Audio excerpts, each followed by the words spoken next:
been 10 days or so since the Isla Vista shootings. I've been trying to keep my mouth shut and let other people explain these increasingly popular attacks, but in offering their explanations, reporters and others keep making two mistakes. The more obvious blunder is to present some overly simplistic explanation. It's because of misogyny, it's because of the NRA, it's because of Seth Rogen and Judd Apatow movies, it's because of a personality disorder. Bloodbaths are usually a bit more complicated than that. The other mistake is that the people coming up with the explanations have never been so enraged at the world that they just want to see the end of it and to cause as much pain and destruction as possible on their way out. If you haven't experienced that level of rage, you're not going to explain these attacks correctly. It's like an old lady's bingo team trying to explain the actions of a heroin addict. If you don't know what the heroin addict is experiencing, you're not going to understand his actions. Now, I don't know what it's like to sit around crying about girls all day, but I do know what it's like to hate the world so much that you want to kill everyone you see. Not like that now, but I used to be. And I know what it's like to start a bloodbath. I just got caught really early in mine, and I got a second chance. After heading to a couple of mental hospitals and a few prisons. So I hereby declare myself to be an expert by experience, and I think we need to start discussing these killings because we haven't seen the last of the disgruntled American narcissist. Let's meet our test subject. Hi, Elliot Rodger here. Hi there, Elliot. What you planning on doing? On the day of Retribution, I am going to enter the hottest sorority house of UCSB. And I will slaughter every single spoiled, stuck-up, blonde slut I see inside there. Why would you want to do something like that, Elliot? I'm 22 years old, and I'm still a virgin. So was Tim Tebow. But he didn't go on a killing spree, he went and built a hospital in the Philippines. Why are you so different? For the last 8 years of my life, ever since I've hit puberty, I've been forced to endure an existence of loneliness, rejection, and unfulfilled desires. Why do you think that is, Elliot? I don't know why you girls are so repulsed by me. It doesn't make sense. Makes a little sense. In fact, it makes a lot of sense. I feel so invisible as I walk through my college because none of the girls there pay attention to me. So girls are ignoring you and avoiding you. I'm thinking there might be a reason, Elliot. There are so many beautiful girls here, but none of them give me a chance, and I don't know why. I can think of several reasons, the most important being that you've got stalker written all over you. Girls have stalker alarms, so any girl who's around you can sense that if she pays the slightest attention to you, you'll become obsessed with her. And when she eventually tries to avoid you because of your perverse obsession, that's when you'll turn into Jack the Ripper. I'm beautiful. You can't deny that. You suffer from narcissistic personality disorder. I'm civilized. If by civilized you mean really, really creepy, I agree with you completely, Elliot. Intelligent. Whiny? Sophisticated. Spoiled? I'm such a magnificent guy. Even the way you drink coffee is creepy. Oh yeah, that's nice.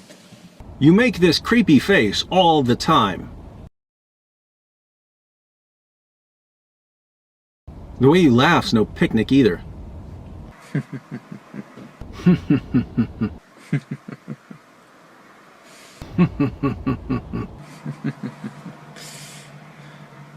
Yes. You girls have something against me. I don't know what it is. Notice that Elliot Rodger's problem is Elliot Rodger. He's a good-looking guy. He dresses nice. He's traveled the world. He drives a BMW. Surely he can get someone to pay attention to him, but he can't.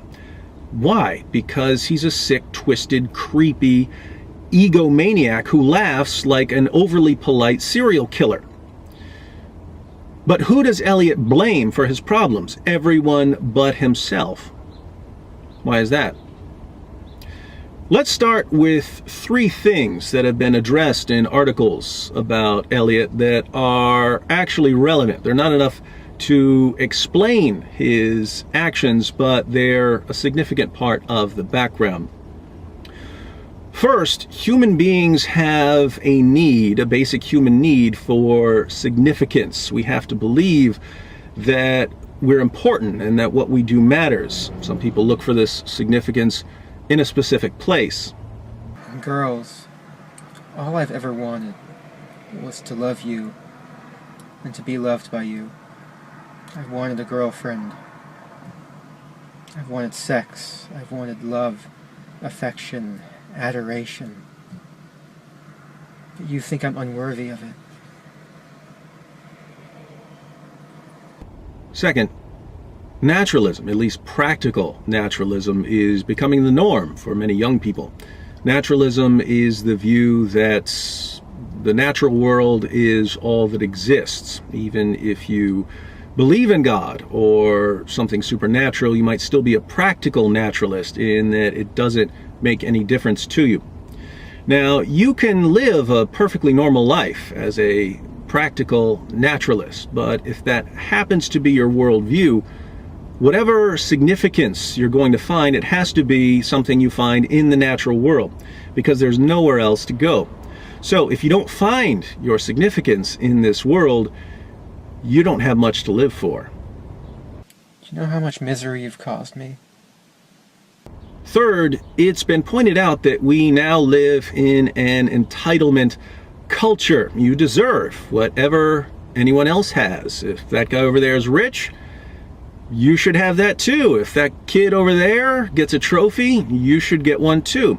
And if someone has more than you have, that must be a bad person, because you deserve it just as much as he does. And if he's not sharing, well, he must just be evil. He must be evil if he's withholding what is rightfully yours.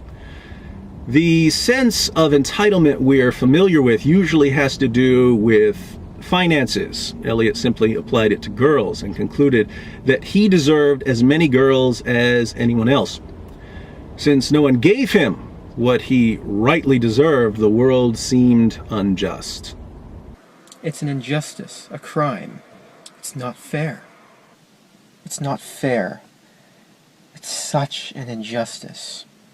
Those 3 background factors are important, but they need to be amplified if they're going to end in a massacre rather than in a suicide. Narcissism was the great amplifier for Elliot. Human beings need significance. The narcissist needs much more significance. Naturalists need to find their significance in this world. Narcissists need to be the center of attention in this world. People have a sense of entitlement. The narcissist is entitled to much, much more. Elliot was like the star in his own little solar system, but instead of viewing other people as stars in their own systems, he wanted them to be planets orbiting him. He wanted an heliocentric universe, and when people refused to orbit him, he got angry. You girls have never been attracted to me. I don't know why you girls aren't attracted to me, but I will punish you all for it. So Elliot's angry. Lots of people are angry. You might be angry. But it's what happens next that decides whether you become a killer or not. If you don't have many friends because you tend to creep everyone out, you have plenty of time to sit around and think. I've been doing a lot of thinking about how sad and unfair my life has been. And what do you think about? You think about how wrong everyone is for not doing what they should do. You think about how they should be punished for their crimes. You think about punishing them yourself, giving them what they deserve. You denied me a happy life, and in turn, I will deny all of you life. There's a kind of pleasure that comes with this mental justice, fantasizing about being more powerful than those who've wronged you, imagining yourself punishing the wicked. It's a pathetic pleasure, but if it's all you have, you'll soon be sitting around thinking about torturing and murdering people all day long. And after a while, your desire for vengeance will be just as strong as your desire for whatever else it was that people withheld from you. In Elliot's case, lots of girls and sex. Now, you don't just have a desire for girls, you have an equally strong desire for retribution. If I had it in my power, I would stop at nothing to reduce every single one of you to mountains of skulls and rivers of blood. But these fantasies still have to be turned into action, and that happens after you come to 3 important realizations. 1, you realize that you've been duped, you've been deceived. The world tricked you into thinking that you have to go along with the pattern, this pattern of going to school for a while, then working for a few decades, maybe getting a family along the way, eventually moving to Florida and dying in a nursing home. Why should you follow this pattern, especially when you're not even happy? No one ever explained it to you. Society simply brainwashed you into mindless conformity, the same society that made you miserable. Why not come up with your own way of doing things? I hate all of you. Humanity is a disgusting, wretched, depraved species. 2, you realize that if your life is miserable and you don't care whether you live or die, the world can't hurt you. If you decide to go on a killing spree, what can the world do to you? Kill you? Who cares? You're going to die anyway. Why not skip to the end? Why not skip over those extra 60 years of pain and misery? The only leverage the world had on you was fear. Once you lose that fear, the world has no power over you. 3, you recognize an important difference between your 2 greatest desires. You still desire whatever it was that got you angry when people didn't give it to you, but you also desire vengeance, punishment, retribution. The difference between these 2 desires is that you can't have one, but you can have the other, and you can have it anytime you want. Getting girls to love you when you're really, really creepy is not in your power. But it is in your power to kill the girls who reject you.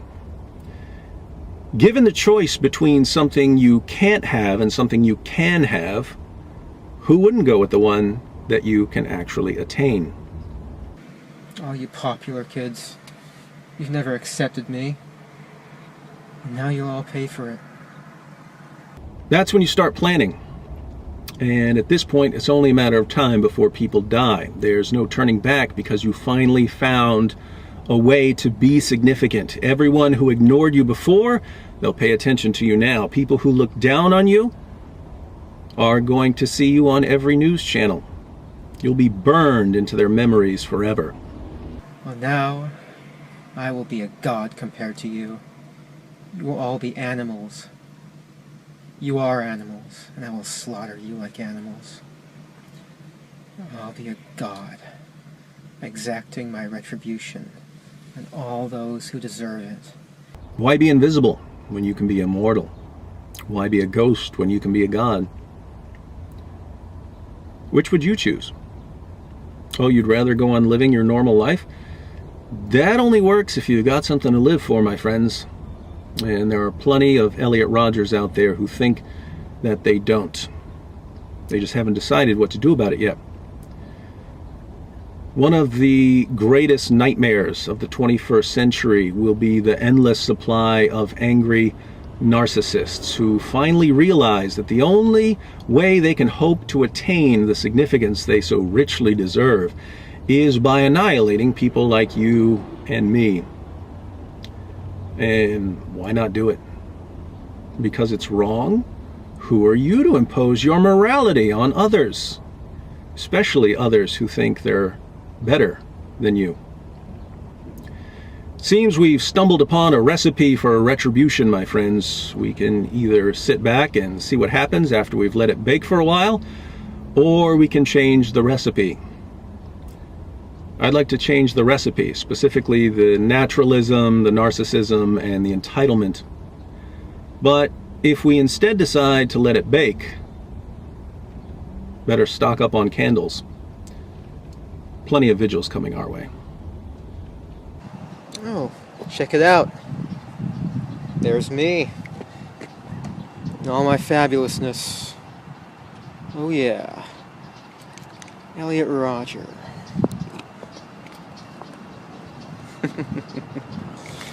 I am so awesome.